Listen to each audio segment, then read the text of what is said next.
ये बात किसी से नहीं छिपी कि इंडियन एयरफोर्स ने ऑपरेशन सिंदूर के दौरान पाकिस्तान की और पाकिस्तान की सेना की बखिया उधेड़ के रख दी। वायु सेना की प्रिसिजन एबिलिटी आसिम मुनीर को अभी तक चैन से सोने नहीं देती है। वो रात में सोता है तो उसको भारतीय वायु सेना के सपने आते हैं। अब भारतीय वायु सेना ने पूरे पाकिस्तान को ही डिनर की टेबल पर सजा डाला, परोस डाला। भारत के जाबाज वायु सैनिकों ने पाकिस्तान के टुकड़े टुकड़े कर उसे अपना निवाला बना लिया।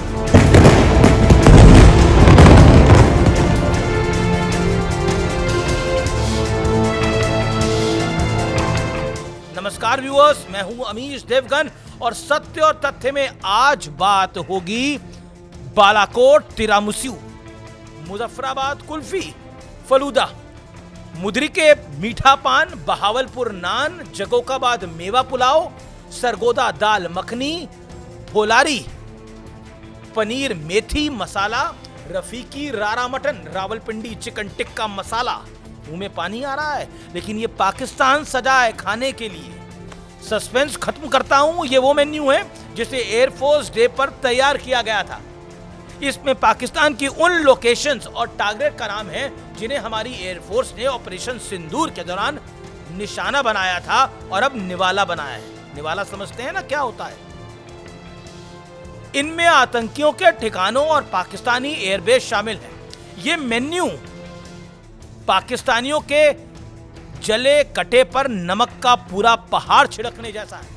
आसिम मुनीर चाहे तो 10 मेडल और ले ले, चाहे डबल फील्ड मार्शल बन जाए, लेकिन ये ऐसी बेइज्जती है, ऐसी दुर्गति है जो उनकी कई पीढ़ियां याद रखेंगी और उन्हें सपने में भी परेशान करेंगी। इससे पहले air chief marshal AP Singh, थल सेना अध्यक्ष जनरल उपेंद्र द्विवेदी, रक्षा मंत्री राजनाथ सिंह की तिगड़ी ने पाकिस्तान को फिर उनकी औकात याद दिला दी।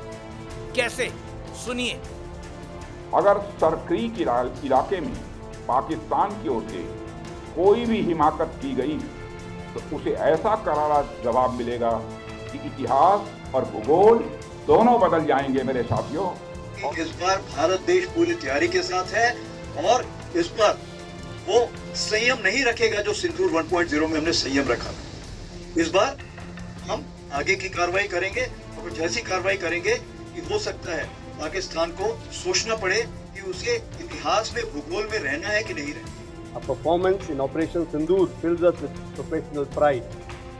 We proved to the world how air power can be effectively used in shaping military outcomes in just a few days. आप सहज अंदाजा लगा सकते हैं कि इन बयानों को सुनने के बाद फील्ड मार्शल आसिम मुनीर का क्या बुरा हाल हुआ होगा। अब मुनीर कह रहा है कि भारत किसी भी आक्रामक कार्रवाई का विनाशकारी जवाब दिया जाएगा, यानी भारत की कोई भी कार्रवाई होगी तो हम जवाब देंगे। कटोरा छाप जर्नल, हारा हुआ जर्नल को ये बात गांठ बांध लेनी चाहिए कि भारत कभी भी एग्रेशन की पहल नहीं करता, लेकिन ये बात समझने वाली है। अगर कोई हिमाकत करता है तो उसे पछताना पड़ता है, जैसे तुम पछताए हो आसिम मुनीर।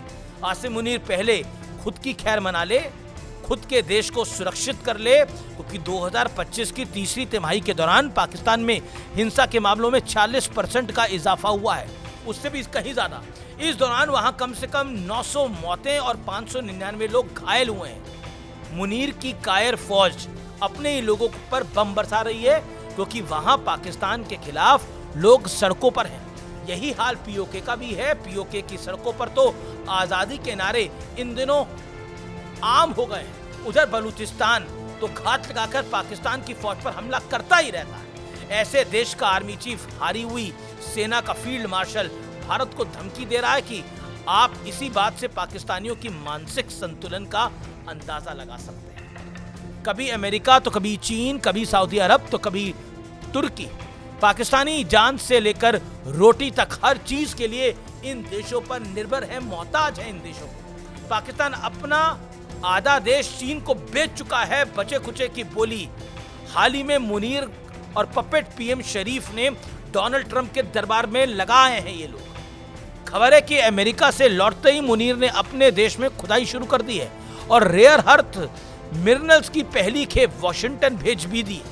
पाकिस्तान देश नहीं है, मंडी है, जहां इंसानों से लेकर पत्थरों तक की बोली लगती है और पाकिस्तान अपनी मातृभूमि को बेचकर मुनाफा कमाता है और फिर देश छोड़कर भाग जाते हैं ये लोग। जो भाग नहीं पाए तो वो मार दिए जाते हैं या फिर जेल में सड़ते रहते हैं। परवेज मुशर्रफ मरने तक अपने देश नहीं लौट पाया। नवाज शरीफ विदेश में है, इमरान खान जेल में है, बेनजीर भुट्टो मारी जा चुकी है, ज़िया-उल हक को भी हत्या कर दी गई थी। ऐसे सर्कस का करंट रिंग मास्टर भारत को धमका रहा है। सोचिए, ये काम पाकिस्तानी कर सकते हैं। खैर छोड़िए, मुनीर जैसों को भौंकने दीजिए। आप इंडियन एयरफोर्स का मेन्यू एंजॉय कीजिए और अगर आपके घर में भी दाल मखनी बने तो उसका नाम भी ये रखिए, चिकन करी बने तो उसका नाम ये रखिए। ये देखने में बड़ा मजा आएगा। आपको मेरा नमस्कार, धन्यवाद।